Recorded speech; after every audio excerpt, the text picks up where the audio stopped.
오늘 AI 제국주의에 대해서 이야기할 텐데요. 사실 AI보다는 AGI 제국주의라고 부르는 게 맞겠죠. 여러분들 아시다시피 AI는 인간의 특정 능력 하나를 대체하는 기계입니다. 알파고는 바둑을 잘 두고 챗GPT는 대화를 잘합니다. 반대로 Artificial General Intelligence, 범용 인공지능이라고 보통 번역하죠. AGI는 잠재적으로 인간의 모든 능력, 특히 사회, 경제, 정치적으로 의미 있는 인간의 지적 능력을 대체할 수 있는 기계라고 이해하시면 됩니다. AGI는 존재하지 않습니다. 여전히 사이언스 픽션이죠. 그리고 불과 3년 전 챗GPT가 등장했을 때까지만 하더라도 특정 능력을 개별적으로 기계 학습 방법을 사용해서 학습시키는 것은 가능할 수 있더라도 모든 능력을 대체하는 것은 어렵지 않을까라는 게 전문가들의 의견인데, 작년부터 분위기가 많이 바뀌었습니다. 제가 곧 보여드리겠지만 기술 발전 속도가 저희같이 이 AI를 연구하는 사람들이 기대했을 때보다 지금 훨씬 더 빠르게 진행하고 있어서 샘 얼트만 같은 분은 AGI가 5년 안에 현재 가능하다고 주장하고 있고, 그리고 적어도 제가 아는 인공지능 전문가들 사이에서는 AGI가 영원히 불가능하다고 생각하시는 분들은 아무도 없는 것 같아요. 논란의 이슈는 이게 5년이 걸릴지, 제 개인적인 의견 한 10년 정도 되지 않을까 싶고, 가장 보수적으로 보시는 분들은 20년을 현재 내다보고 있습니다. 그런데 우리 잘 알잖아요. 사실 10년, 20년도 정말 금방 지나갑니다. 그리고 어쩌면 우리가 기대하는 것보다 더 빠른 시점에 AGI가 올 수도 있겠죠. 메타라는 최근에 AI 관련으로 많은 그 보고서를 작성하고 있는 회사가 최근에 공개한 데이터인데요. 인공지능의 능력을 최근엔 이런 식으로 표현을 합니다. 그래서 결국은 사람이 했다면 얼마나 시간이 걸렸을 것을 AI가 대체하기 시작했을까. 이 그래프에서 보시는 것 같이 GPT-2나 GPT-3 같은 경우에는 초단위 인간 능력을 생각한다면 인간은 초단위 시간이 필요했었을 기능들을 AI가 대체를 했었습니다. 2022년, 2023년 챗GPT가 등장하고 나서 인간이 했다면 분 단위로 시간이 들었을 능력들을 AI가 대체하기 시작했고, 올해 또는 2025년 말 그리고 2026년 초 공개되고 있는 AI 기술들은 현재 만약에 사람이 했다면 몇 시간 정도의 지적 능력이 필요했었을 기능들을 이미 AI가 대체하고 있습니다. 전체적인 그래프를 플롯하면 현재 인공지능 발전 속도를 보면 6개월에 한 번씩 인간이 했다면 필요했었을 시간이 2배로 지금 더블링이 되는 기하급수적인 발전 속도에 현재 들어갔다라고 이해를 하시면 됩니다. 그럼 이대로 우리가 계속 프로젝션을 한다면 몇 년 안에는 한 사람이 하루 종일 8시간, 그 이후에는 일주일, 한 달, 한 사람이 1년 내내 또는 사람이었다면 100년이 걸렸을 일을 AI가 할 수 있지 않을까라는 가설을 해볼 수가 있습니다. 작년부터 가장 먼저 인간의 능력, 기계가 대체하기 시작한 것은 코딩이죠. 프로그램입니다. 이걸 우리는 바이브 코딩이라고 보통 부릅니다. 훌륭한 도구들이 많이 있어요. 커저, 윈서프, 러브블, 볼트 같은 도구를 잘 활용하면 이제 상당히 그럴싸한 수준으로 코딩이 사실 가능합니다. 3년 전 챗GPT가 나왔을 때도 AI 코딩이 이론적으로는 가능했었지만 헬루시네이션 때문에 사실 실질적으로 쓸 수가 없었지만, 작년부터 제대로 된 AI 코딩이 가능해졌고, 특히 이런 기술들이 도입되다 보니 이미 작년부터 거시경제적으로 의미 있는 수준의 노동시장에 효과가 보이기 시작을 했습니다. 작년 8월 달이죠. 스탠포드 대학교에서 소개한 논문입니다. 왼쪽이 개발자 그리고 오른쪽이 커스터머 서비스를 얘기하는 거고, 우리는 왼쪽 데이터만 집중을 해볼까요? 2021년부터 2025년까지 개발자 시장입니다. 컴퓨터 프로그래머 노동시장 늘어나고 줄어드는 걸 지금 보여주고 있는데요. 보시는 것 같이 데이터가 중간에 성격이 바뀝니다. 초기에는 모든 곡선들이 겹쳐 있어요. 여기서 곡선 하나하나는 개발자의 나이를 표현합니다.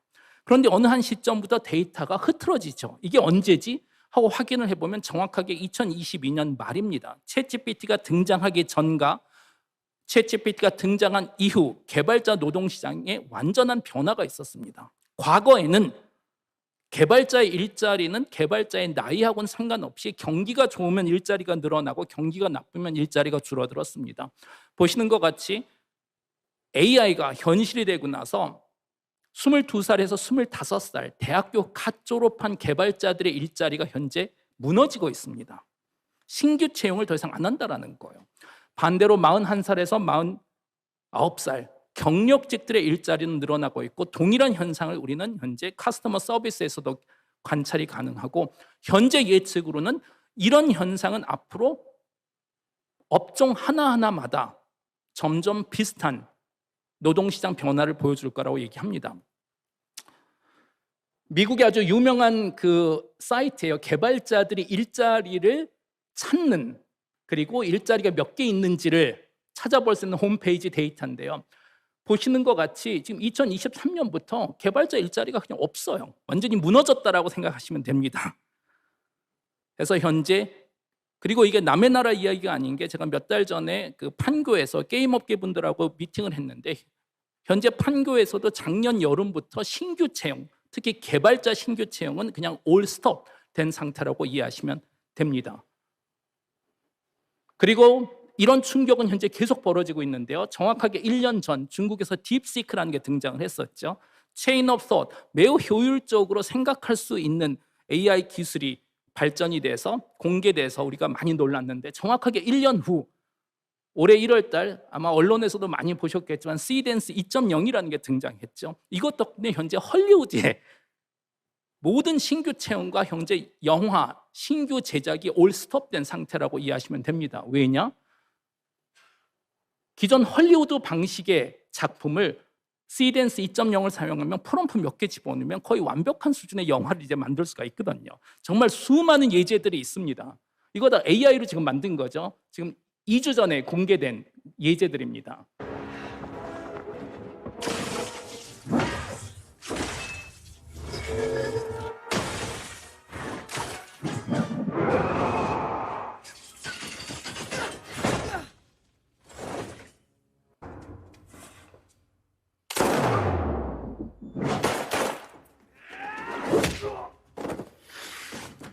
결국 미래 영화는 스튜디오가 아닌 서버에서 만들어진다라고 이해하시면 됩니다.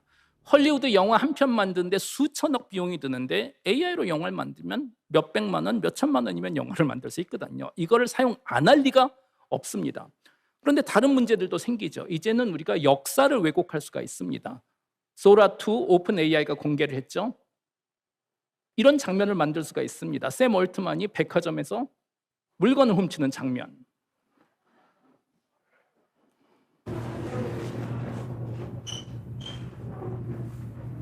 Please, I really need this for Sora inference. This video is too good. 좀 더 진지한 문제도 생기지 않겠어요? 이건 1960년도 존 F 케네디 대통령이 TV에서 인터뷰했었던 장면입니다. 앞에 장면은 진짜예요. 뒤로 가면 이 장면을 AI로 지금 다 바꿔놓은 겁니다. 한번 보세요. I believe the American people understand the challenge before us. Lord Bobby, get your weirdo son. 저 꼬마가 지금 정신이 이상한 그 로버트 케네디 보건복지부 장관이 있죠. 저건 가짜입니다. 제 생각으로는 다음 대선, 그게 한국이 될 수도 있고 미국이 될 수도 있고 대선 일주일 전에 어마어마한 영상이 인터넷에 떠돌아다니기 시작할 거예요. 후보 중에 한 명이 막 마약을 하면서 나라를 팔아먹겠다라고 얘기를 하고 본인은 아니라고 그러지만 또 믿는 사람은 분명히 있을 거 아니에요. 그리고 전 세계 현재 민주주의 상황은 이제 투표차가 몇십만 개 차이로 선거 결과가 결정이 되고 10만 명 정도는 모든 걸 믿는 사람은 항상 있습니다. 덕분에 그 후보가 선거에서 졌다고 칩시다. 그런데 한 달 후에 밝혀진 게 알고 보니까 이게 다 AI로 만든 거예요. 근데 선거는 끝났잖아요. 그럼 그 후보는 당연히 선거 결과를 인정하지 않겠죠. 결국 민주주의 사회에서 핵심 중에 핵심인 기본 중에 기본인 선거 결과를 인정하는 단계에서부터 문제가 생기지 않을까 생각해 볼 수 있습니다.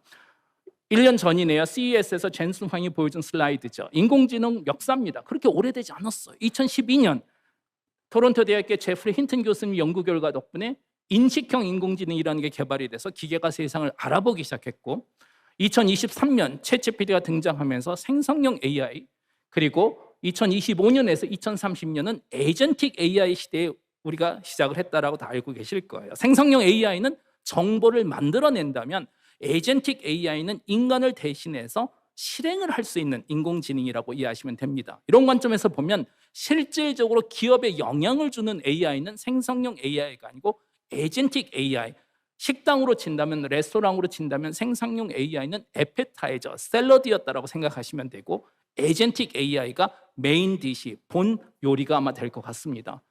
그리고 올해 시작했죠. 한 10년 정도 걸릴 텐데 피지컬 AI, 로봇입니다. 왜냐? 이제 로봇이 가능해졌거든요. 기술적으로. 샘 얼트만이 그런 얘기를 최근에 많이 합니다. AI는 하나의 기술이지만 AGI는 새로운 자본주의를 가능하게 한다. 이게 무슨 얘기일까요?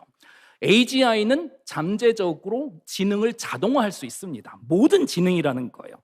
AI하고 AGI의 차이는 AI는 특정 능력을 대체하기 때문에 그 특정 능력을 우리가 예측만 할 수 있다면 교육을 잘 시켜서 인간이 피해가면 됩니다.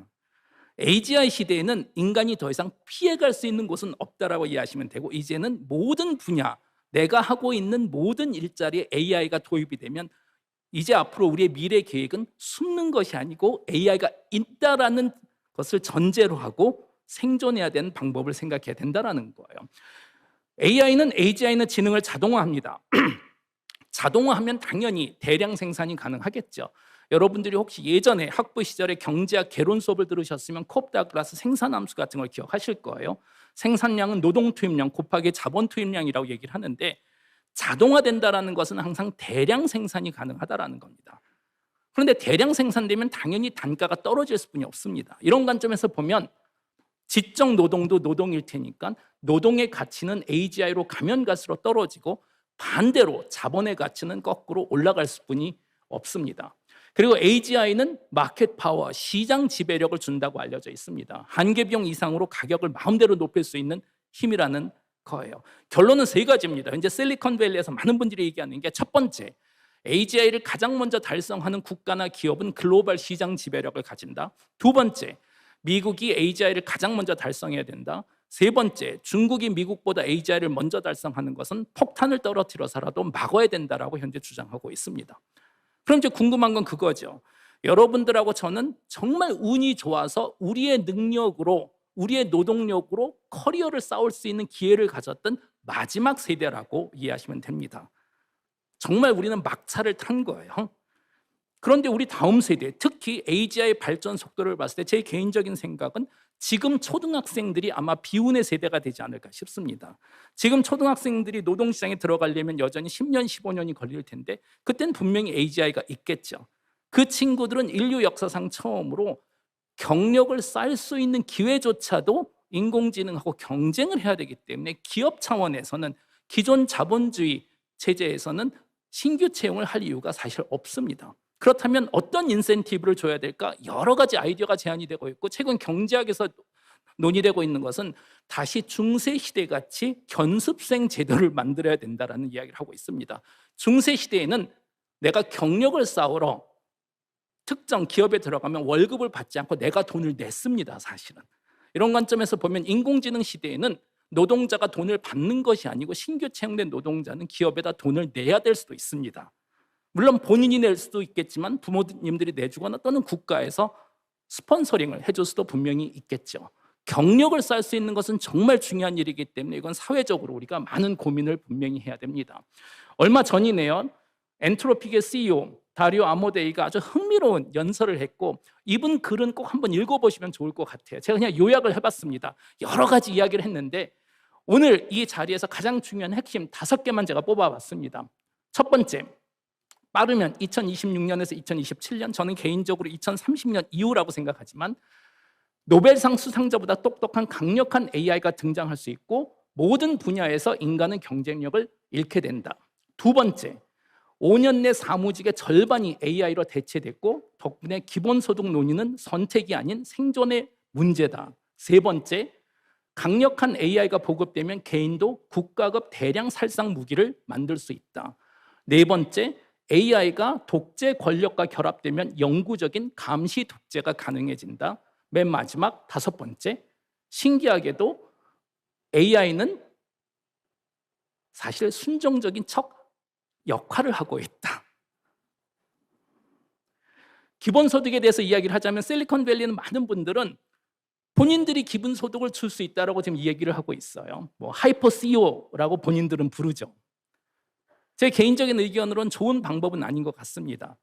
그리고 CEO들이, AI 회사들이 기본소득을 주는 순간 아마 민주주의는 무너지고 우리는 기술 봉건주의로 가지 않을까 싶은데, 1773년 보스턴 차 사건이라는 게 있었죠. 보스턴에 살던 영국 사람들이죠. 그 당시에는 이런 얘기를 했었어요. No taxation without representation. 대표 없는 곳에 세금 안 내겠다. 이렇게 해서 미국 독립운동이 사실 시작된 거잖아요. 그런데 우리가 기본소득을 주기 시작하는 순간 이걸 거꾸로 볼 수도 있습니다. No representation without taxation. 과세 없는 곳에 대표도 없다. 국민 절반 이상이 빅테크들의 기본소득을 받기 시작하는 순간 세금을 안 내겠죠. 세금을 안 내는 사람들한테 무슨 투표권을 주겠어요? 논리적으로 맞지 않습니다. 결과적으로 빅테크들이 봤을 때 기본소득을 주겠다라는 것은 트로이의 목마라고 이해하시면 되고 민주주의를 그 안에서 무너뜨리려는 의도가 저는 분명히 있을 거라고 생각합니다. 그럼 이런 AI가 실리콘밸리에 있는 제 친구들은 유토피아를 만든다고 얘기를 합니다. 인간은 더 이상 일할 필요도 없고. 그럼 제가 물어봐요. 그럼 인간은 도대체 뭘 할까요? 하면 하고 싶은 거 하래요. 연구는 그럼 AI가 한대요. 그럼 나는 뭐해? 하고 싶은 거 하래요. 여러분들이 아마 모르실 수도 있는데 저는 이런 친구들 많거든요. 실리콘밸리 빅테크 리더들의 문제는 이 친구들이 너무 젊은 나이에 억만장자가 되다 보니 세상을 모릅니다. 일론 머스크 같은 분은 돈 많은 14살짜리 버릇없는 아이라고 생각하시면 됩니다. 그 렌즈로 이해하시면 그분들의 판단과 행동 이해하기가 훨씬 더 편합니다. 깊은 생각을 안 합니다. 기술만 있으면 모든 문제가 해결이 될 거라는 매우 얄팍한 그런 수준의 그 생각을 가지신 분들이라고 생각하고, 그리고 인간이 아무것도 하지 않는 세상이 유토피아일까요?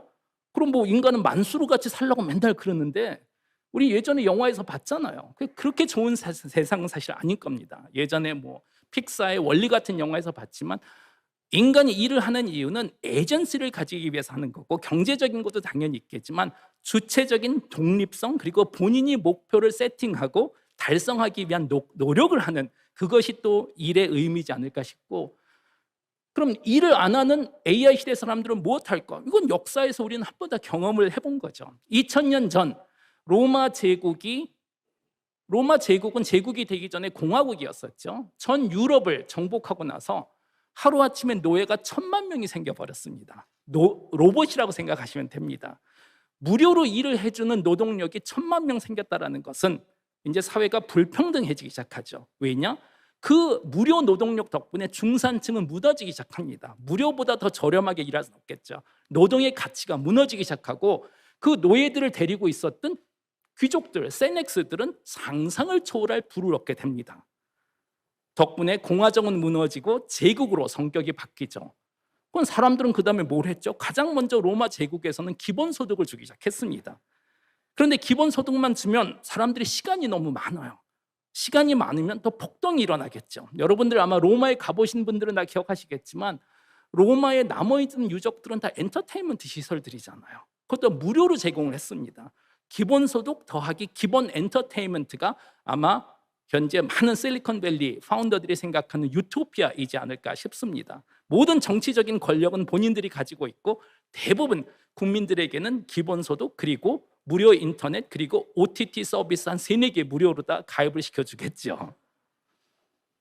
더구나 지금 하필 AGI가 현실이 되고 있는 시대가 인류 역사적으로 지정학적인 큰 변동이 있는 시대라고 이해하시면 됩니다. 우리가 기억하고 생각하는 세상은 20세기 모델입니다. 20세기는 이데올로기의 시대였었죠. 여러 팀이 있었어요. 파란 팀은 자본주의 팀이라고 칩시다. 미국, 유럽, 일본, 한국, 그리고 이 팀들 간에는 또 등급이 있습니다. 1학년, 2학년, 3학년, 4학년, 5학년, 6학년. 6학년 당연히 미국이고 한국은 아주 가난한 1학년으로 시작해서 열심히 노력을 해서 한 3학년까지 올라갔죠. 그리고 빨간 팀이 있었죠. 소련, 중국, 북한. 그리고 같은 팀 안에서는 서로 협업을 했었습니다. 그런데 21세기의 현재 지정학적인 변화는 뭐냐면 한 1년 전부터 저는 요즘 진짜 많은 걸 배우는 게 이런 역사적인 변화가 1년 만에 벌어질 수 있다는 것을 개인적으로 배우고 있는데 1년 만에 이 20세기 세상이 90도 각도로 돌아버렸죠. 그게 뭐냐면 이제는 이데올로기하고 상관없이 6학년들끼리 같은 편입니다. 미국, 중국, 러시아, 북한은 핵무기를 가지고 있으니까 당연히 6학년이죠. 우리는 한국, 일본, 유럽, 덴마크, 호주 지금 3학년입니다. 덕분에 우리가 미국하고 협상을 하면 이해를 못하는 게 같은 편인데 왜 우리한테 이렇게 하지? 아니에요. 유니폼이 바뀌었습니다. 우리만 아직까지 그걸 인지하지 못하고 있는 거고 세상은 바뀌어버렸고 그럼 우리가 6학년하고 싸워야 되나? 아닙니다. 절대로 6학년하고는 싸우면 안 됩니다. 우리가 해야 되는 것은 6학년들하고 잘 지내면서 3학년들끼리 단합을 하고 연합을 해야 되지 않을까 싶어서 가장 먼저 한국은 일본과 경제 유니언, 유럽과 WTA, 호주과 경제 협력, 우리끼리 할 수 있는 같은 등급 친구들끼리 훨씬 더 친해져야 되지 않을까 싶습니다. 그 얘기는 무슨 얘기냐면 우리는 매우 빠르게 20세기 세계화 시대의 결말이 냉전이 아니고 놀랍게도 많은 분들이 21세기에는 미국과 중국의 냉전이 벌어질 거다. 절대로 그럴 리는 저는 없다고 생각합니다. 로버트 케간의 정글이 다시 돌아왔다라는 책에 보면 세상은 다시 정글로 돌아가고 있습니다. 정글의 법칙은 뭘까요? 맹수끼리는 안 싸웁니다.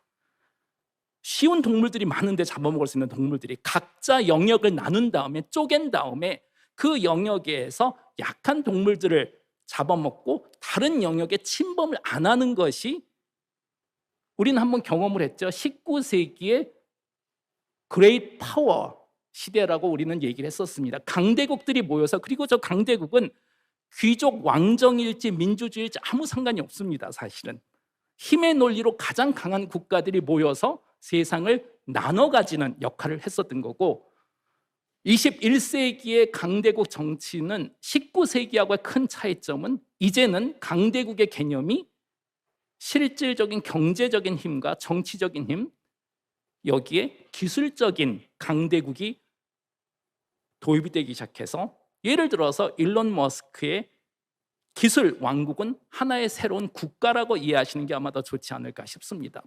우리가 나중에 또 토론을 하겠지만 가장 큰 문제는 그거 같아요. 지금 현재 세상이 빠르게 AI에서 AGI로 변하고 있고 세계 질서는 이데올로기 시대에서 강대국 정책으로 바뀌고 있는데 전 세계 시민 99.9999%는 이 두 개의 길에 대해서 결정을 그리고 선택을 한 적이 한 번도 없다라는 것이 문제인 거죠. 특히 AI 같은 경우에는 현재 우리는 끌려가고 있습니다. 하다 보니 여기까지 와 있는 거기 때문에 제가 봤을 때 가장 첫 번째는 우리의 미래에 대해서 벌어지는 일들에 대해서는 적어도 우리가 한 번 정도는 선택할 수 있는 기회가 있어야 되지 않을까라는 제안을 하면서 오늘 강연을 마치겠습니다. 네, 감사합니다.